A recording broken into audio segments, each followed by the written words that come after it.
દબંગ મિત્ર ન્યૂઝમાં આપનું સ્વાગત છે।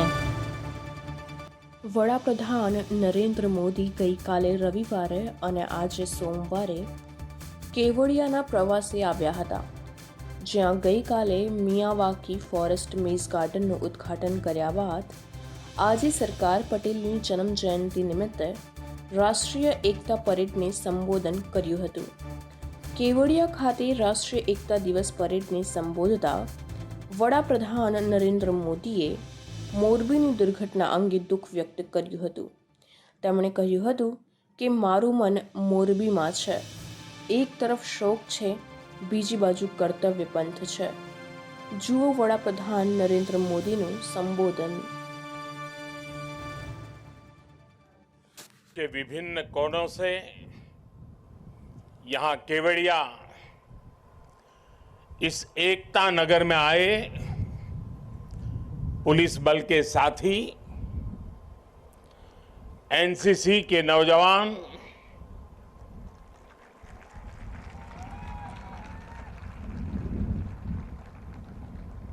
कला से जुड़े हुए सारे आर्टिस्ट, देश के विभिन्न हिस्सों में एकता दौड़ रन फॉर यूनिटी में शामिल हो रहे नागरिक भाई बहन, देश के सभी स्कूलों के छात्र छात्राएं, अन्य महानुभाव और सभी देशवासियों, मैं एकता नगर में हूं, पर मेरा मन मोरबी के पीड़ितों से जुड़ा हुआ है।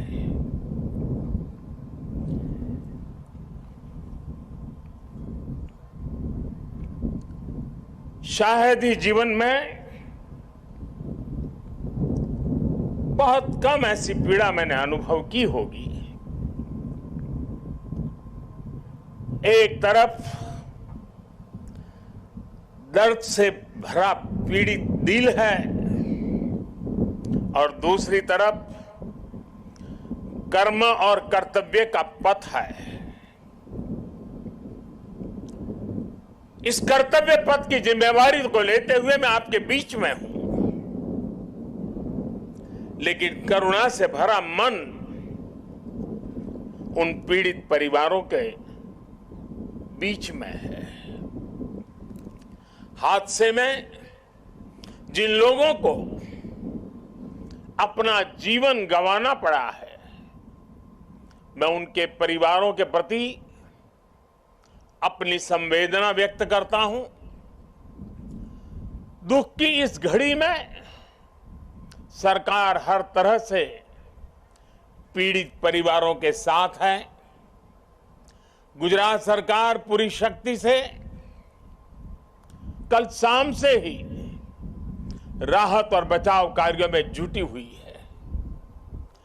केंद्र सरकार की तरफ से भी राज्य सरकार को पूरी मदद दी जा रही है। बचाव कार्य में एनडीआरएफ की टीमों को लगाया गया है। सेना और वायुसेना भी राहत के काम में जुटी हुई है। जिन लोगों का अस्पताल में इलाज चल रहा है, वहां भी पूरी मुस्तैदी बरती जा रही है। लोगों की दिक्कतें कम से कम हो, इसे प्राथमिकता दी जा रही है। हादसे की खबर मिलने के बाद ही गुजरात के मुख्यमंत्री श्रीमान भूपेंद्र भाई रात को ही मोरबी पहुंच गए थे। कल से ही वो राहत और बचाव के कार्यों की कमान संभाले हुए हैं। राज्य सरकार की तरफ से इस हादसे की जांच के लिए एक कमेटी भी बना दी गई है। मैं देश के लोगों को आश्वस्त करता हूं कि राहत और बचाव के कार्यों में कोई कमी नहीं आने दी जाएगी। आज राष्ट्रीय एकता दिवस का ये अवसर भी हमें एकजुट होकर इस मुश्किल घड़ी का सामना करने, कर्तव्य पथ पर बने रहने की प्रेरणा दे रहा है। कठिन से कठिन परिस्थितियों में सरदार पटेल का धैर्य, उनकी तत्परता से सीख लेते हुए हम काम करते रहे, आगे भी करते रहे। साथियों, वर्ष 2022 में राष्ट्रीय एकता दिवस का बहुत विशेष अवसर के रूप में मैं इसे देख रहा हूं। ये वो वर्ष है जब हमने अपनी आजादी के 75 वर्ष पूरे किए हैं। हम नए संकल्पों के साथ आगे बढ़ रहे हैं। आज एकता नगर में ये जो परेड हुई है, हमें इस बात का एहसास भी दिला रही है कि जब सब एक साथ चलते हैं, एक साथ आगे बढ़ते हैं, तो असंभव को भी संभव बनाया जा सकता है। आज यहां देश भर से आए हुए कुछ कलाकार सांस्कृतिक कार्यक्रम भी करने वाले थे, भारत के विविध नृत्यों को भी प्रदर्शित करने वाले थे, लेकिन कल की घटना इतनी दुखद थी कि आज के इस कार्यक्रम में से उस कार्यक्रम को हटा दिया गया। मैं उन सभी कलाकारों से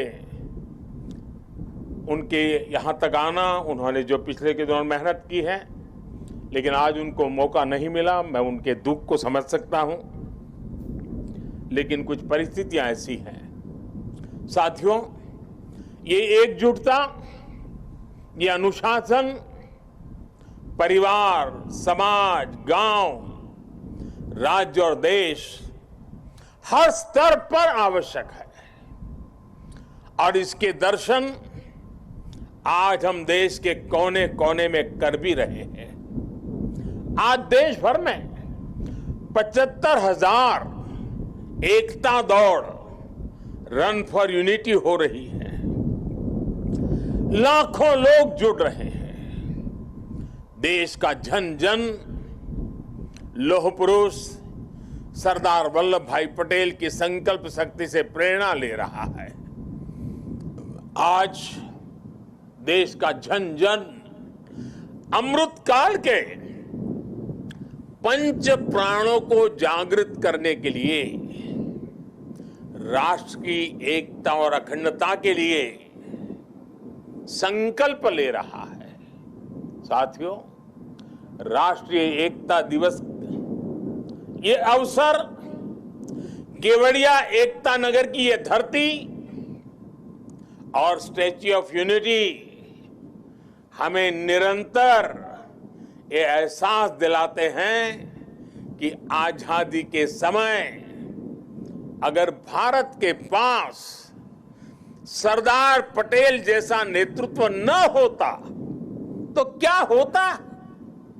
क्या होता अगर 550 से ज्यादा रियासतें एकजुट नहीं हुई होती? क्या होता अगर हमारे ज्यादातर राजे रजवाड़े त्याग की पराकाष्ठा न दिखाते, मां भारती में आस्था न दिखाते?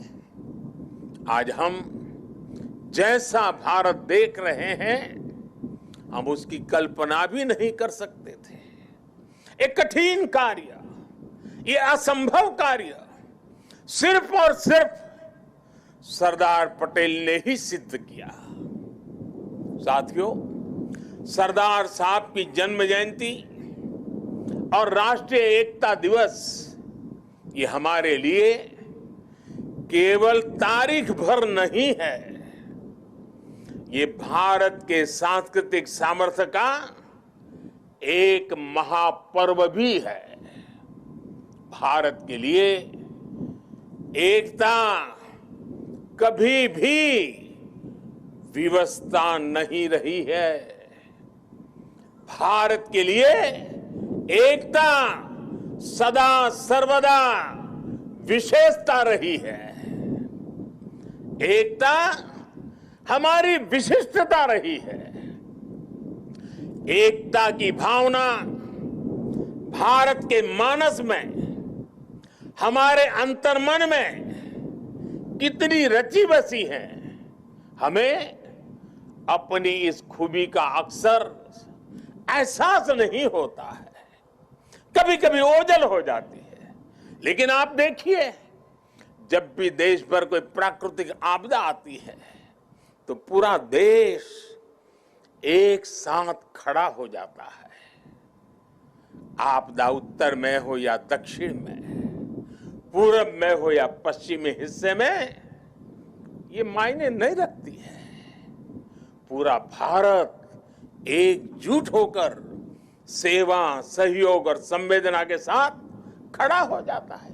कल ही देख लीजिए ना, मोरबी में हादसा हुआ, उसके बाद हर एक देशवासी हादसे का शिकार हुए लोगों की सुरक्षा के लिए प्रार्थना कर रहा है। स्थानीय लोग हादसे की जगह पर अस्पतालों में हर संभव मदद के लिए खुद आगे आ रहे हैं। यही तो एकजुटता की ताकत है। कोरोना का इतना बड़ा उदाहरण भी हमारे सामने है।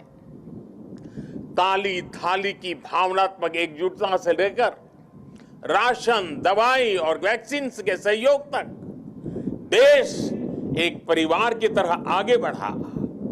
सीमा पर या सीमा के पार जब भारत की सेना शौर्य दिखाती है तो पूरे देश में एक जैसे जज्बात होते हैं, एक जैसा जज्बा होता है। जब ओलंपिक्स में भारत के युवा तिरंगे की शान बढ़ाते हैं तो पूरे देश में एक जैसा जश्न मनता है।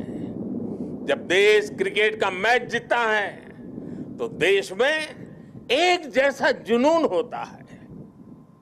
हमारे जश्न के सांस्कृतिक तौर तरीके अलग अलग होते हैं, लेकिन भावना एक जैसी ही होती है। देश की ये एकता, ये एकजुटता, एक दूसरे के लिए अपनापन, ये बताता है कि एक राष्ट्र के रूप में भारत की जड़ें कितनी गहरी है। और साथियों, भारत की यही एकता हमारे दुश्मनों को खटकती है।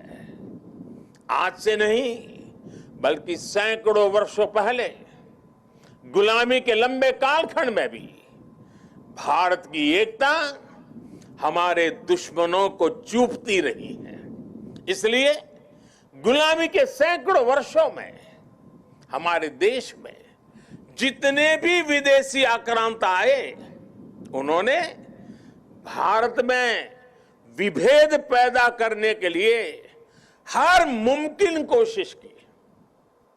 उन्होंने भारत को बांटने के लिए, भारत को तोड़ने के लिए सब कुछ किया। हम फिर भी उसका मुकाबला कर सके क्योंकि एकता का अमृत हमारे भीतर जीवंत था, जीवंत धारा के रूप में बह रहा था। लेकिन वो कालखंड लंबा था।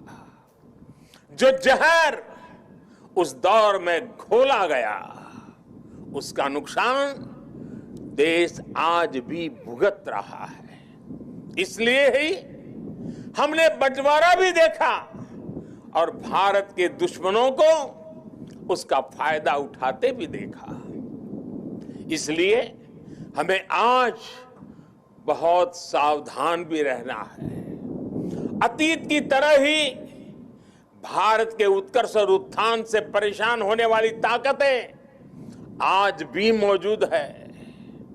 वो आज भी हमें तोड़ने की, हमें बांटने की हर कोशिश करती है।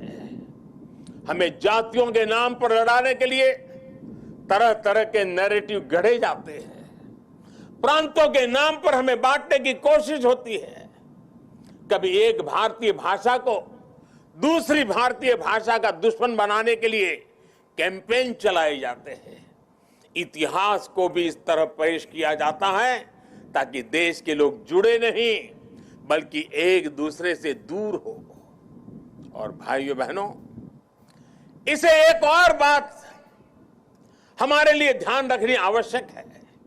ये जरूरी नहीं है कि देश को कमजोर करने वाली ताकत हमेशा हमारे खुले दुश्मन के रूप में ही आए। कई बार ये ताकत गुलामी की मानसिकता के रूप में हमारे भीतर घर कर जाती है। कई बार ये ताकत हमारे व्यक्तिगत स्वार्थों के जरिए सेंधमारी करती है। कई बार ये तुष्टीकरण के रूप में, कभी परिवारवाद के रूप में, कभी लालच और भ्रष्टाचार के रूप में दरवाजे तक दस्तक दे देती है, जो देश को बांटती और कमजोर करती है। लेकिन हमें उन्हें जवाब देना होगा। हमें जवाब देना होगा भारत मां के एक संतान के रूप में। हमें जवाब देना होगा एक हिंदुस्तानी के रूप में। हमें एकजुट रहना होगा, एक साथ रहना होगा। विभेद के जहर का जवाब हमें एकता के इसी अमृत से देना है। यही नए भारत की ताकत है। साथियों, आज राष्ट्रीय एकता दिवस पर मैं सरदार साहब द्वारा हमें सौंपे दायित्व को फिर दोहराना चाहता हूं। उन्होंने हमें ये जिम्मेदारी भी दी थी कि हम देश की एकता को मजबूत करें। एक राष्ट्र के तौर पर देश को मजबूत करें। ये एकता तब मजबूत होगी जब हर नागरिक एक जैसे कर्तव्य बोध से ये जिम्मेदारी संभालेगा। आज देश इसी कर्तव्य बोध से सबका साथ, सबका विकास, सबका विश्वास और सबका प्रयास, इस मंत्र को लेकर विकास के मार्ग पर आगे बढ़ रहा है। आज देश में हर कोने में, हर गांव में, हर वर्ग के लिए और हर व्यक्ति के लिए बिना भेदभाव के एक जैसी नीतियां पहुंच रही है।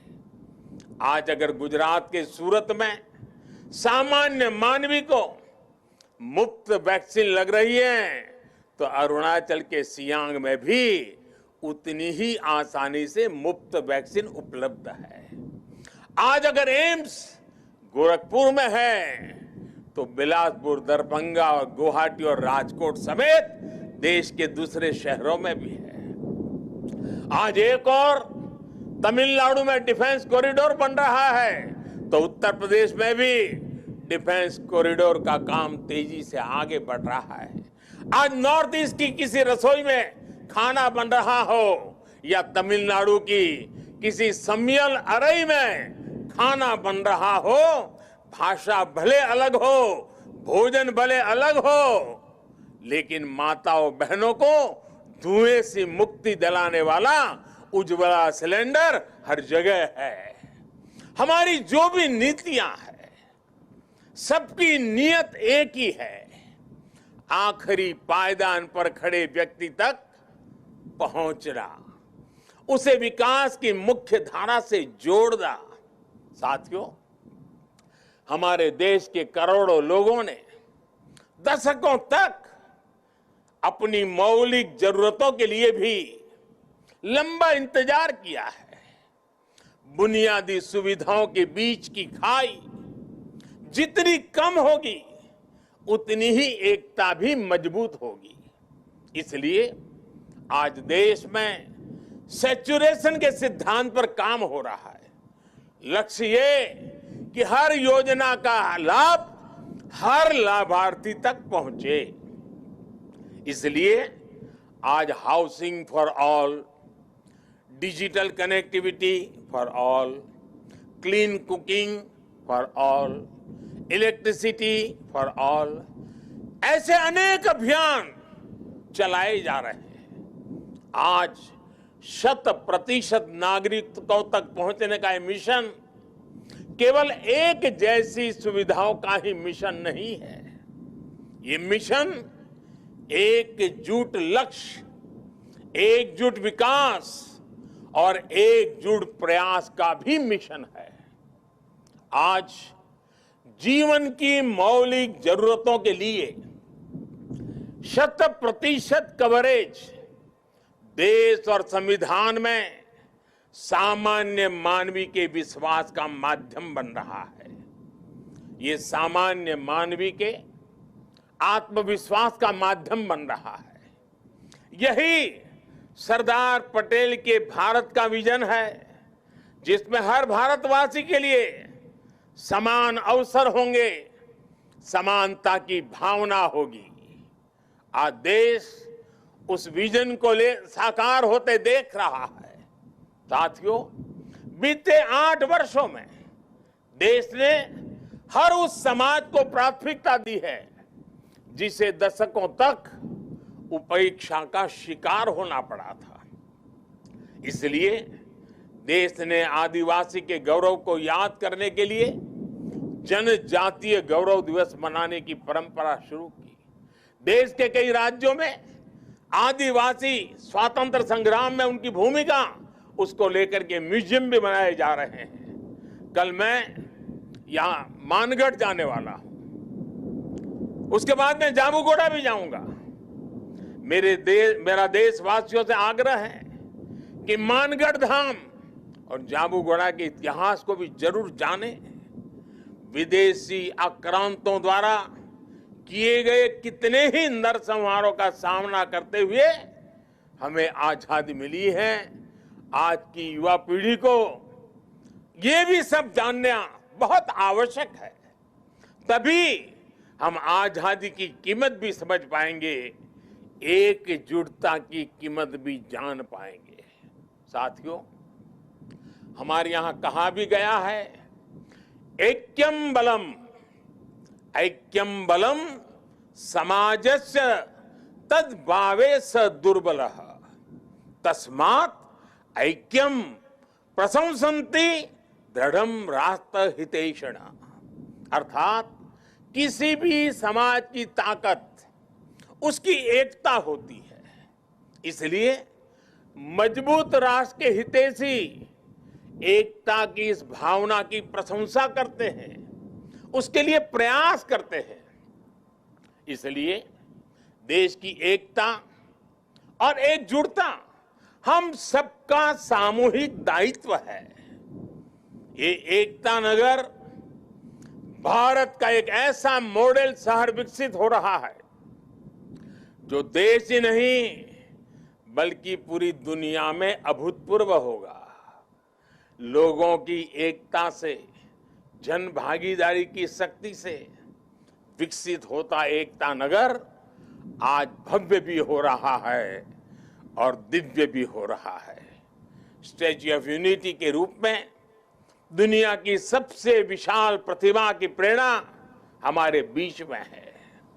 भविष्य में एकता नगर भारत का एक ऐसा शहर बनने जा रहा है जो अभूतपूर्व भी होगा और विश्वसनीय भी होगा। जब देश में पर्यावरण की रक्षा के लिए किसी मॉडल शहर की बात होगी, एकता नगर का नाम आएगा। जब देश में बिजली बचाने के वाले एलईडी प्रकाशित किसी मॉडल शहर की बात होगी, सबसे पहले एकता नगर का नाम आएगा। जब देश में सोलर पावर से चलने वाले क्लीन ट्रांसपोर्ट सिस्टम की बात आएगी, तो सबसे पहले एकता नगर का नाम आएगा। जब देश में पशु पक्षियों के संरक्षण की बात होगी, विभिन्न प्रजातियों के जीव जंतुओं के संरक्षण की बात होगी, तो सबसे पहले एकता नगर का नाम आएगा। कल ही मुझे यहां मियावाकी फॉरेस्ट और मेज गार्डन का लोकार्पण करने का अवसर मिला है। यहां का एकता मॉल, एकता नर्सरी, विविधता में एकता को प्रदर्शित करने वाला विश्व वन, एकता फेरी, एकता रेलवे स्टेशन, ये सारे उपक्रम राष्ट्रीय एकता को मजबूत करने की प्रेरणा है। अब तो एकता नगर में एक और नया सितारा भी जुड़ने जा रहा है। आज मैं इस बारे में भी आपको बताना चाहता हूं। और अभी जब हम सरदार साहब को सुन रहे थे, उन्होंने जिस भावना को व्यक्त किया, उस भावना को उसमें प्रतिबिंब में हम कर रहे हैं। आजादी के बाद देश की एकता में सरदार साहब ने जो भूमिका निभाई थी, उसमें बहुत बड़ा सहयोग देश के राजा रजवाड़ों ने भी किया था। जिन राज परिवारों ने सदियों तक सत्ता संभाली, देश की एकता के लिए एक नई व्यवस्था में उन्होंने अपने अधिकारों को कर्तव्य भाव से समर्पित कर दिया। उनके इस योगदान की आजादी के बाद दशकों तक उपेक्षा हुई है। अब एकता नगर में उन राज परिवारों के, उन राज व्यवस्थाओं के त्याग को समर्पित एक म्यूजियम बनाया जाएगा। ये देश की एकता के लिए त्याग की परंपरा को नई पीढ़ियों तक पहुंचाएगा। और मैं गुजरात सरकार का भी आभारी हूं कि उन्होंने इस दिशा में काफी ग्राउंड वर्क पूरा किया है। मुझे विश्वास है सरदार साहब की प्रेरणा राष्ट्रीय एकता को मजबूत करने के लिए निरंतर हम सबका मार्गदर्शन करेगी। हम सब मिलकर सशक्त भारत का सपना पूरा करेंगे। इसी विश्वास के साथ मैं आप सबसे आग्रह करूंगा, मैं जब कहूंगा सरदार पटेल, आप 2 बार बोलेंगे, अमर रहे, अमर रहे। सरदार पटेल, सरदार पटेल, सरदार पटेल। भारत माता की, भारत माता की, भारत माता की। बहुत बहुत धन्यवाद। અહેમદાબાદ મિત્ર ન્યૂઝને યુટ્યુબ ચેનલને સબસ્ક્રાઇબ કરો અને બેલ આઇકોન જરૂરથી દબાવો, જેથી દરેક મહત્વના વિડીયોની નોટિફિકેશન તમને મળતી રહે.